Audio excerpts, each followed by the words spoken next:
Hello, everyone. It's Karen Ann Harlos again, the Pink Parliamentarian. Remember, you can find out more about me and the parliamentary services I offer, including brief free consultations, at pinkparliamentarian.com. But let's get right into today's quick episode number 2. I have a friendly amendment. Well, what do I mean by friendly amendment? Well, let me give you an example. Member Marcia makes a motion. She also sells seashells by the seashore. Barely got that out. So Member Marcia makes a motion. It's seconded and debate starts. Member Susan stands up and says, I have a friendly amendment and would like to know if Member Marcia would accept this. And Member Marcia indicates she will. The chair says, okay, the motion is amended in the way that Member Susan suggested, and debate proceeds, and a decision is finally made on the motion as amended. Is this proper, at least under Robert's Rules of Order? To a lot of people, they will say yes, but the answer is, in fact, no. Under Roberts, there's no such thing as a friendly amendment. Roberts does not care if your amendment is friendly, hostile, cute, flirtatious, whatever it might be, however lovely it might be. It only cares whether it's in order or not. This is what Roberts actually has to say on the subject. And let me put on my glasses for this one. And with my notes, it says, the term friendly amendment is often used to describe an amendment offered by someone who is in sympathy with the purposes of the main motion, in the belief that the amendment will either improve the statement or the effect of the main motion, presumably to the satisfaction of its maker, or will increase the chances of the main motion's adoption.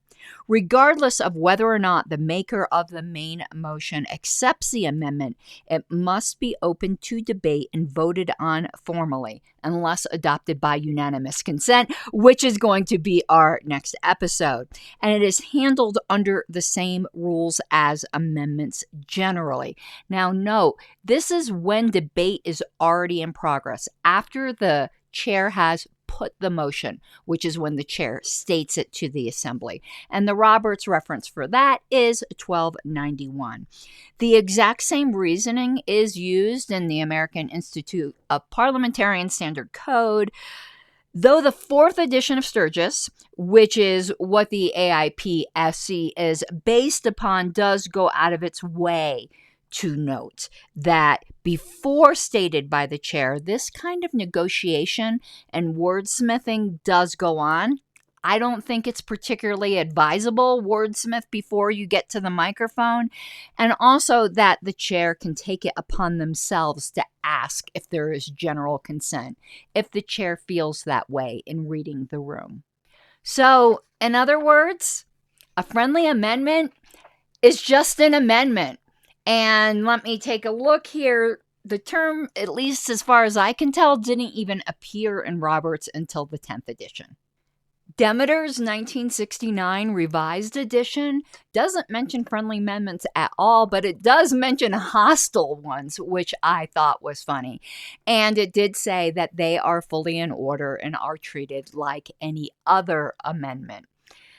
General Roberts' parliamentary law does not mention them at all. And the 1992 version of canons, which is what I have, treats it in the same way as Demeter's. But at the end of the day, if this is like a missing comma or something really uncontroversial, the chair will generally ask for unanimous consent. And that is the way so-called friendly amendments are usually handled. But sometimes they're more complex than that. And to the speaker, that might seem like a friendly amendment, but there could be some hidden pitfalls or unintended poison pills in there. So that is why they are treated as an ordinary amendment and debated and voted upon in that way in those particular circumstances. Now here's your odd tidbit for today. Glasses time again. Canons treats such amendments to proposals coming out of committees differently. To summarize, Canons says if a proposal comes out of a committee and an amendment is made from the floor, the maker and then the committee chair have preference to speak to it.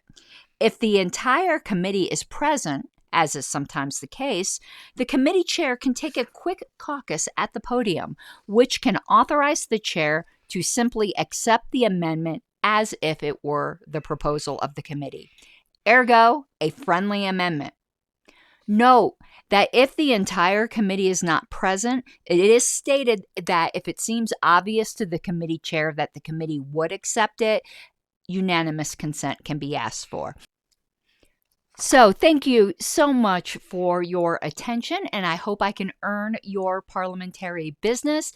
You can find me once again at pinkparliamentarian.com, and I hope you have an awesome day. And I do have a short postscript. If you heard some weird squawking in the background, I have parrots. Other parrot owners can sympathize.